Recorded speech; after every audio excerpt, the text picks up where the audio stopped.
Welcome to the rosanamod Variety Pod. This is your vessel and host, Rosana, and here we go.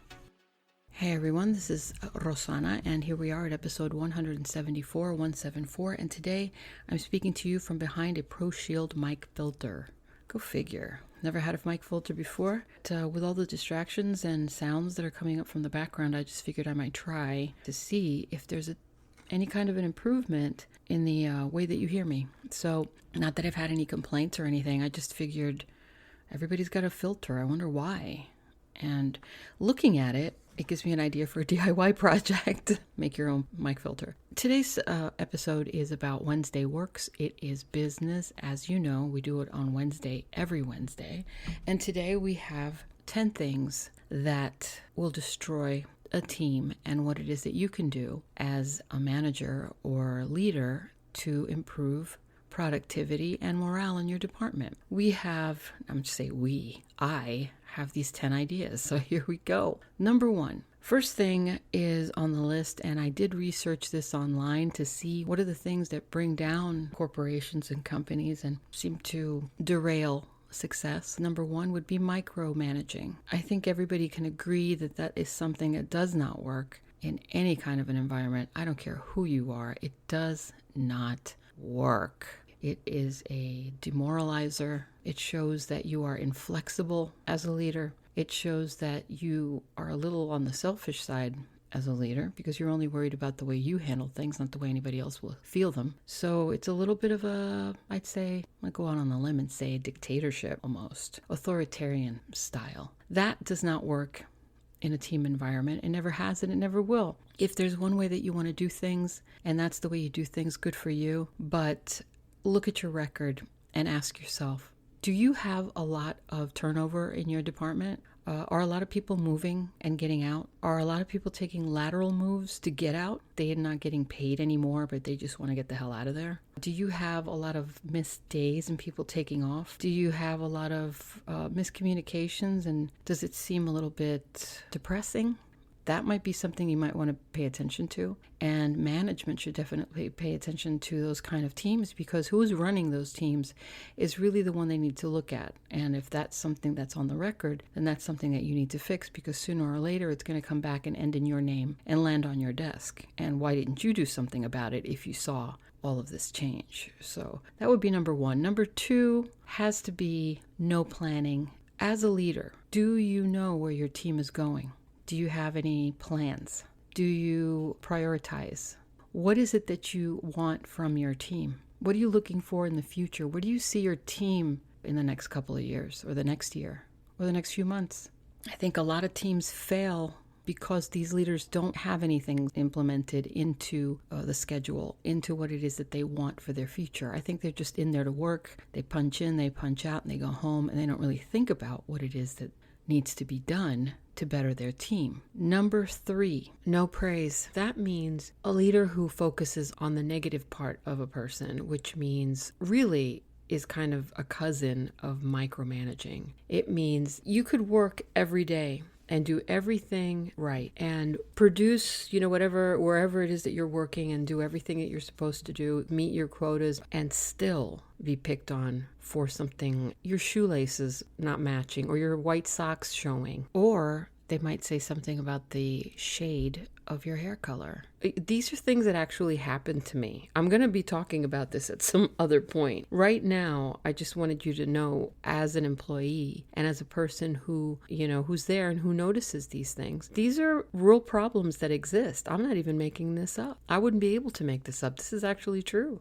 Why are you focusing on the negative BS that means nothing, that isn't going to hurt you in any way, especially in a job that doesn't deal with customers, where you're sitting all day, where you never get to be seen by the public? Why would this bother you in any way? There's no praise. Nobody comes over and says, and I'm not just speaking for myself here, but nobody comes over and says, hey, you're doing a really good job. Leaders need to take the time for that. They need to get up and say, even if it's an email, a mass email to the whole team, it doesn't have to be to the whole team. It doesn't have to be, because not the whole team is working the right way. There might be one or two who are lazy, who are not doing their job, who don't want to do their job. Well, maybe they won't get the email. Just send it to the few that you see, that you appreciate, and let them know. You know what? I noticed that you did blah, blah, blah this week. I noticed that you, wrote a manual out for everybody. I noticed how you were helping, this person, and I didn't ask you to help them. You did it on your own. I appreciate you. I think that that's really great. I'll remember this. I'll remember that. That's those little words right there can mean so much to the morale of a department. You really don't know unless you've sat in that department. And unless you've sat in that department, I'm speaking to the management team right now, unless you've actually sat in that department, you really don't know what the team is going through. Which brings me to a bonus. This is not a number, this is a bonus, which is my idea. Why don't we have suggestion boxes for teams? Why do we have interviews and reviews for our employees, but we don't have them for our superiors? Don't you think they need to get reprimanded as well? Don't you think that they deserve to be looked at also? I believe that we need to have back and forth, a give and take, to make the team more fair and to also instill trust in the organization that we work for. And I believe that idea is worthwhile to try, and I believe that it will work. What I mean by that is when you have your review every quarter, as some organizations do, and the supervisor and the manager or the team leader sit there and basically knock you down or pick you up or whatever, they let you know how you did that quarter. I believe we should do the same thing in reverse. We should all be able to give constructive criticism to the supervisor and the team lead and the manager and have it put on their records what we think. Why not? Number 4, inflexibility. What's inflexibility? It's when you can't bend a little bit for the sake of your team. It's when you have a leader that refuses to have a human side. It's when you have a leader that writes up dress codes to include pants cannot be more than 2 inches above the ankle. When you're working in a really hot environment or you're living in a hot state, it's like 90 degrees. And one of the rules is you can't wear open-toed shoes, or you can't wear capris, or things that make absolutely no sense, like the 2 inches above the ankle. What are they going to do? Measure your legs when you walk in the door? If you're not even working in a customer service background where you're not even dealing with the customer, what does it matter? That's what I'm talking about. That inflexibility, that lack of common sense, that lack of empathy for people means it's telling me that you are it's not just inflexible, it's more than that. It goes deeper than that. It's almost borderline narcissist. It's like you're so power driven or so into your own title that you're blinded by anything else. You just want these rules to be out there. Why? If they make no sense for everybody. They don't make any sense. What are you getting out of it? What kind of high are you getting from this? Obviously, you're getting something out of it because nobody else is. It's not making any sense. These turnoffs compile on top of each other and keep compiling on top of each other until people start resenting where they work. They start resenting comes out in how they work and how they perform. Common sense. Number 5. No training. How many times have you worked at an organization where you fall in and you're given a couple of hours of instruction to sit with a coworker? Team leader is not available for whatever reason. A supervisor is always busy. So you're left training with some coworker who gives you misinformation, because when you go back and you learn something else, you're given another coworker to learn from, and then you're jumping into another coworker's desk to learn. So you have, what I call Frankenstein training, because you didn't have the plan. Why don't you have the plan? Because you're ineffective. The plan here should always be, when you have new people in departments. As a business owner myself, it's very simple to see what you have to do. As an educator, I see how easy it is. You need to have uniform training in organizations. Otherwise, you're going to have a Frankenstein training. And that means everybody learns from different people, gets wrong information and right information mixed together, which spells chaos. You can't ask this person because she trained with number A. And then you can't ask that person because they trained with number B. And A and B have totally different ways of doing things. Also, the employee has different ways of learning. You can't expect everybody to learn the same way. I'm a very visual learner, so I learn better with screenshots. I have to see manuals. I have to read. I need books. I need to have that filter into my eyes so that I can learn. I don't work well, orally with people talking to me and explaining to me, in condescending manners. That's not how you teach somebody. And if that's the kind of person that you have teaching somebody, then that person shouldn't be teaching anybody. And if that person is at a level where they're supposed to teach somebody, you need to do something. That's your problem. That's your problem. You can't pin it on the employee if you can't keep your shit together. Number 6, too personal and too friendly. When a leader is too personal and too friendly, they run the risk of loss of respect. This is true. Just like when you raise a child, you raise them as a parent, as a mother, as a father. You don't raise them as a friend. They're not your buddy. Hey, bud, sure, you can stay out late. It's not a problem, honey. Don't worry about it. Hey, we're cool, right? Trying to be the cool parent. What does that get you when you're a cool parent?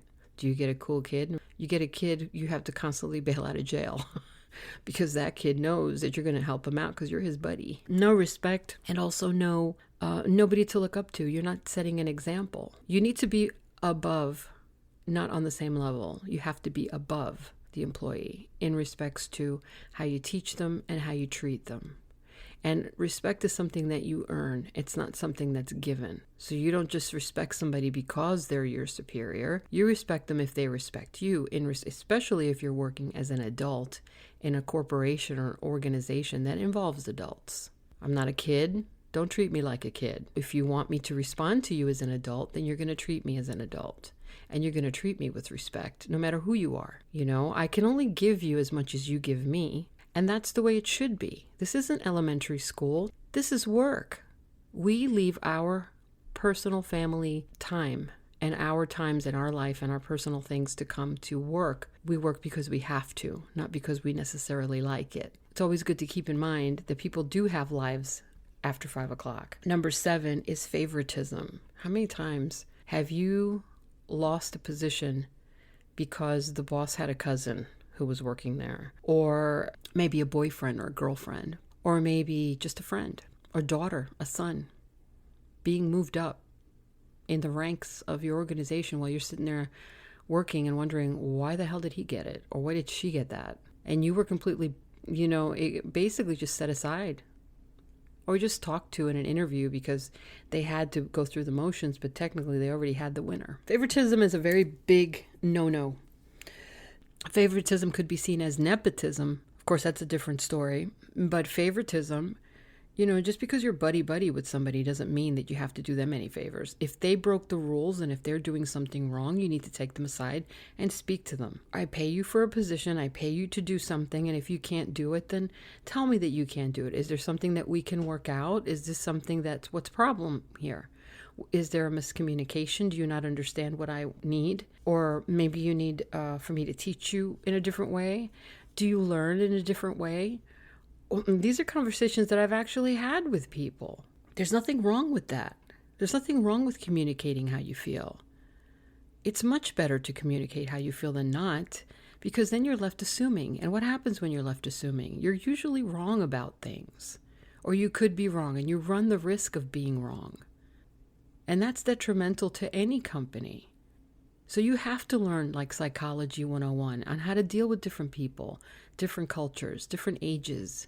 You have to get into their head. This is training that needs to be implemented in every organization. If your HR doesn't have that, you need to get it. Get somebody to speak and explain psychology to these managers and to these team leaders and to these supervisors so they know what they're doing, because they're running down your company. They're running down your organization. People are leaving and finding positions elsewhere because you don't know how to do your job, because you don't know what's going on in your own house, because you don't take the time to care and look and ask, because you're afraid to ask. I should put Jack Nicholson in there. You can't handle the truth. You see what I'm saying? That's exactly what you need. Really, that's the truth. You just don't want to know. You're happy going home with your 90 grand a year, and you don't really care about anything else. You're just going through the motions just like everybody else. You don't think we see that.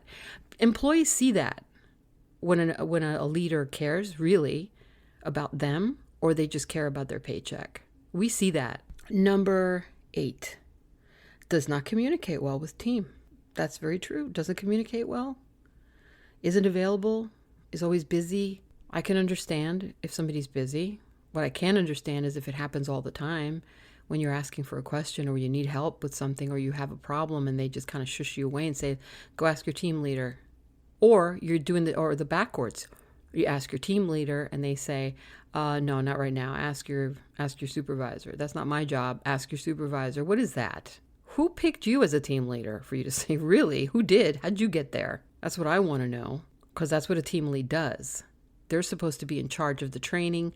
They're supposed to be in charge. They are the right hand of the supervisor. They help the supervisor when the supervisor's too busy. Okay, so communicate. Open that line. Somebody wants to talk to you, that means something's bothering them. Take the time. Say, I'll be with you in a second. What's going on? If they don't have time to talk to you physically, or you have an office and they can't come in and you're on the phone, email them. Say, hey, I just saw you. Did you need to talk to me? Let's set up a little time where you can come in and talk to me about it. Is what's going on. Open door policies work all the time. Yes, they do. But if you have an open door policy and nobody's coming in, you got to ask yourself why. Are they afraid? What's the team atmosphere out there? Do you feel it? Is it negative? What's going on? Are people leaving? Why? What kind of movement is going on out there? Are you not seeing it? Do you have a window that you can look out of every once in a while? What does it look like to you? Does it look like a mess? Are people unhappy? Do you see people going out to their car instead of going out into the break room? Why are they going out to their car and not the break room? I've always wondered that question. I used to work in companies where they had the greatest break rooms. We would just hang out or just just watch TV, just chill and talk with other employees, and it was great. Nobody went out to their cars. The only people that went out to their cars, especially when it's 102 degrees out, really, think about that. 102 degrees and sitting in your car in the heat, are people that couldn't stand being in the building. Why don't you want to be in the building? Why do you want to go out to your car? Don't you like our big screen TV and our comfy sofas? What's going on? That, to me, is a huge beacon. It's like this big red light shining in my face saying, what's wrong here? Something's very, very wrong. And you're missing every opportunity to fix it. And if anything bad happens, good for you. And by bad, I mean you lose respect and you lose employees. Number 9, doesn't allow ambitious employees to seek out more education or training offered by HR. Here we go. How many times have I gone through this? HR offers all of this education, free education, a couple of hours here and there. Learn Excel, learn Word, learn SharePoint, how to deal with difficult people, how to deal with sexual harassment, anything that would benefit you as an employee to be a better, stronger team member. And a leader telling you, no, you can't, rejecting you. Why? Because staffing issues. What staffing issues? You got new people coming in? Is that the staffing issue? So what? Why is that my problem? What do I have to do with the new staffing issue? What do I have to do with the new people? Absolutely nothing. I'm not the trainer and I'm not a team leader, so it shouldn't have anything to do with me. A couple of hours isn't going to hurt the department, me being gone. But you know what would hurt more? Me being gone the entire day. That would hurt more, wouldn't it? Number 10, do as I say and not as I do. Leaders not leading by example. It's so clear to me when a person has reached a pivotal moment in their success where they were given an opportunity to be in charge of something and totally somehow screwed it up because they were put there by any of the previous reasons that I just gave you. No training, favoritism, doesn't communicate well, too personal and friendly. That person was given that opportunity by somebody that they knew or that was trying to do them a favor. And now, as completely unaccomplished as they are, untrained, unwilling to learn, don't care attitude, entitled, walks into this position, what do you think this person's going to do with the rest of the team? Do you think they're going to set a good example? No, because they've been spoiled not to do it. So they're going to sit there and they're going to look you right in the eye and they're going to say, that's not my job. even though it is their job. That's not my job. I don't have to do that. I don't want to do that. Add a little attitude in there, see what you get. What are you going to tell this person? I know what I would tell them. I'd tell them to find the exit. Depending on where you work, you might have to go through a few steps, but that's what I would do. I definitely, as me personally as a leader, I would not need that person in my organization, simply because they poison the rest of it. They go in, they infiltrate, and they poison the rest of the team with their negativity, with their attitude, with their pessimism, with their entitlement, their laziness. You're not helping this team at all. What you're doing is they're going to fall down one at a time, just like dominoes, and if that's the kind of organization that you want, well, congratulations, you just made it. Everybody should have a clear vision of what it is that they want out of their team. They should have one common goal all together. What is the common goal? To serve who? Who are you serving? Who's the customer here? What are you doing for the customer? Why do you even have a team? And ask yourself this: what would you do if tomorrow you walked into your office and your team was just not there? They just decided not to come in. What would you do? What would you do differently? Let's say they all left and you were in charge of hiring new people, brand new people to replace the other ones that were there before. What would you do? Who would you choose for each position? Who would be your team lead? Would it be somebody that you like in a friendly way? Would they just be cool and you just think they're about your age, so you think they're all right? Same culture, maybe? Same background? Maybe they live in your neighborhood? Maybe you know their kid or their brother or their sister? Maybe they're part of the family? Is that who you pick? Do you go through their resume and actually look and see what their skills are? Do you even bother to read their skills? Or you're just going by what HR tells you or what the other previous supervisor tells you about them? Maybe they were transferred internally. Do you trust the previous supervisor? What about the interview process? What do you ask? In retrospect, and to end this show, I just want you to know this is not about my organization or wherever I work. It is definitely where I worked, past tense. It might be where I work. I'm not going to say that it is. But if it sounds like you, then maybe it is you. And if you can do something about it, then why don't you? It's very easy to lose respect and trust. And it's very hard to gain that back. So on that note, I hope that helped you get ready for tomorrow, for Thursday Love, and we will be discussing other things. And I hope that you like the way that my voice sounded today. I don't know what it sounds like yet. So when I edit it, I'll notice. But I did notice that I don't have any red lines when I cough. Yeah, see, I just coughed. You didn't hear me, but it doesn't have those red lines on my Audacity. So I noticed that it probably does turn down a little bit of it. Maybe you can't hear my air conditioning with this. It's on because it's like 100 million degrees outside. It's so hot. Okay, so on that note, talk to you soon and in with the outro. Thanks for stopping in. Don't forget to like, share, and comment, and I'll talk to you soon. God bless you, and what do we say?